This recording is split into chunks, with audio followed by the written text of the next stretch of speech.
Here's an update on the Maria Makgato case. Funeral underway for Maria Makgato, with many politicians attending as a way to get votes in the next elections.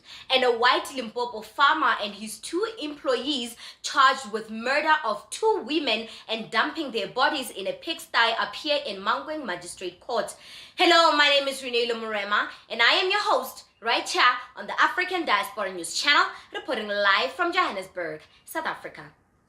The funeral service of Maria Makgato, whose decomposed remains were fed to the pigs to conceal evidence, took place in Kotishin village in Limpopo.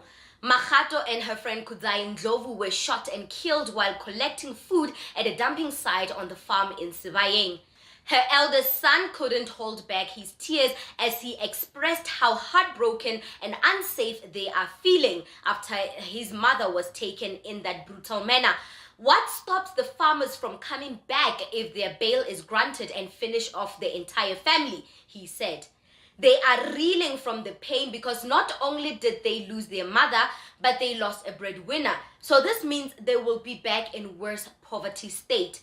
What is worse is that Maria's youngest child just started preschool. She has no idea what is happening. One day mom is here and the next she's gone. So the questions she'll be asking will not only go unanswered, but it will be a constant reminder of the brutality that befell upon this family.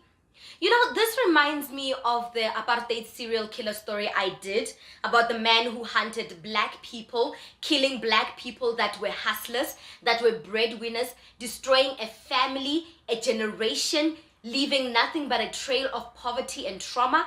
These pig farmers killed a breadwinner, meaning more poverty, and her kids will probably have psychological traumas. I mean, knowing your mother died in that manner, seeing her badly mutilated body, seeing her family crying bitterly at that fact, the headlines in the media, politicians coming in and out of the house, the silence after the funeral, the realization that she is really gone, your young sibling asking, "Where is mommy?" is enough to drive a person to the edge and snap. These murderers launched generational trauma. Already it's hard for black families to be together. What's this whole ordeal going to do to these kids as they grow up? Aren't they going to be afraid of loving and starting a family? Aren't they going to be afraid to be vulnerable to their partners? Aren't they going to be afraid to have kids because they fear they might not be around to raise them? Members of different political parties were present at the funeral to pay their respect, or they were there to make a spectacle out of this funeral for their political gain. Really, I don't know. However you choose to look at it, the politicians were there. ANC Women's League chairperson and the Capricorn District Municipality Executive Mayor says the ANC Women's League in Limpopo are concerned and worried about the gruesome murders of women in the province, as this is not the only murder that occurred. And she wants to establish programs which will assist women in the province to alleviate poverty. Check out the rest of her statement. Political leaders from the EFF, the ANC and the MK party attended the funeral service. This has also taught us a lesson as the ANC Women's League, and has encouraged the ANC Women's League to also have a gala dinner on Friday where we fundraised. We are doing this to make sure that we establish programs which will then be assisting our women in the province to alleviate poverty. We are appealing to the provincial commissioner to make sure that that area must be searched. That area must be stripped, because we suspect there might be more bodies where they were buried without informing even the law enforcement. Wow, I can't believe she mentioned that they had a gala dinner to talk about poverty and ways to alleviate it. I mean, while they were biting in that chicken fillet, they're thinking about us living in poverty. How noble. Let's have more dinners at the expense of people's misery. How about that? Fundraise money, or fundraise so that you can use that money to remodel your kitchens and take your girlfriends and boyfriends to Dubai. So ANC has been in power for 30 years, and not once have they developed a single program in the villages to empower women and alleviate poverty. We know which party not to vote for in the next 5 years. I'm just, tipping y'all. In the next 5 years, we know which party not to go for. Meanwhile, a case of murder against the 3 suspects, Zakaria Oliver, a farmer, and his 2 employees, Adrian De Wit and Zimbabwean national William Musora, has been postponed to the 10th of September to give the defense time to access the police dockets and to have proper consultations with the 3 accused. The accused faces charges of murder, attempted murder, possession of an illegal firearm, possession of illegal ammunition, defeating the ends of justice, and the Zimbabwean man faces an additional charge of contravention of the Immigration Act. Speaking to the media, Maria's eldest son expressed that he does not want the suspects out on bail because they have caused unimaginable pain and trauma they will not be able to heal from. If they get released, their hearts will be more broken than the actual death of their mother. They are pleading with the judge to keep them in prison. He says if they get bail, it will be the peak of their nightmare. They will not feel safe because the farmers might come back to kill them. He further said that him, age 21, and his 3 siblings, age 16, 12, and 5 respectively, are left without a caregiver, no breadwinner. He doesn't know what he's going to do. He is pleading with the nation to assist where they can. The interviewer asked if his mother was a white person, would she have died in this manner, in which he answered and said never, because it will be a person of their race.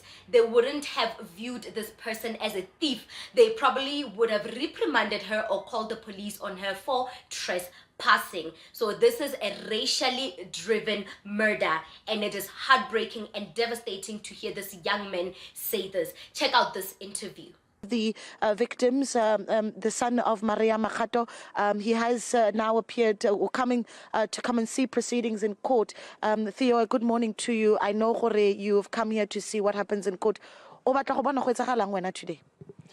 What I like to see, Gore, I can go on like what you like a mohulegong, or yaka muho, my kutuaka nyaganga, because of Sebas dealing Sobotloco and Rebaka Chokamoko Peluchana to West than Revaleo Valagamo Hulero. So, Nere Hopelago like Vascacra Bail, Vasca Chokamoki, Hulero, then one Sebas dealing Sobotloco and Sekushia Peluchana Toko. Habaka Grea Bailey, Theo, what do you think the message will be that you're getting? Will it feel like an injustice? No, say Rokas is feeling like Rokas feel about it.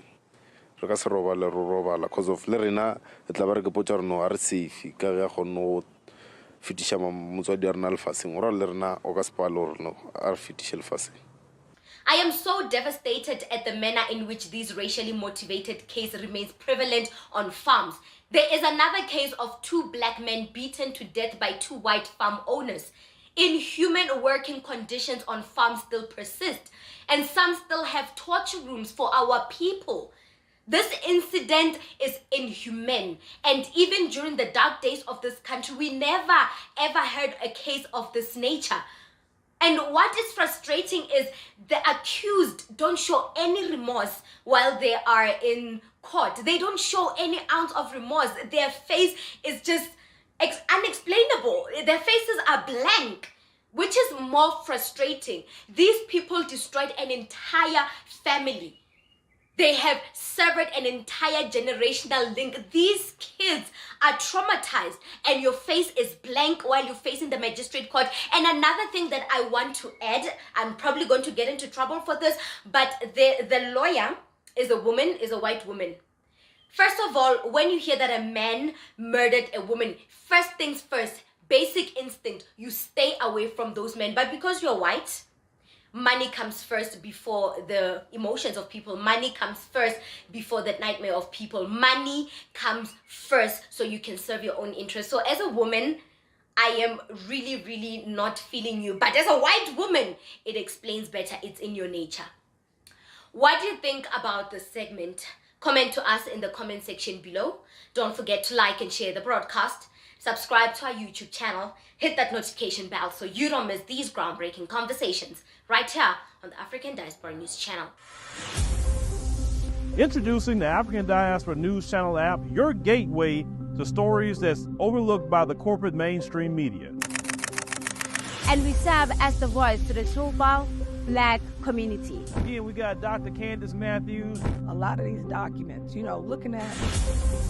We are committed to informing and educating through the power of media. This country is supposed to be about the land of the free for all. It has not been free for Black people, and we are tired. With our platform, we're helping to end injustice by exposing it. Join us in standing for excellence in journalism and serving our community.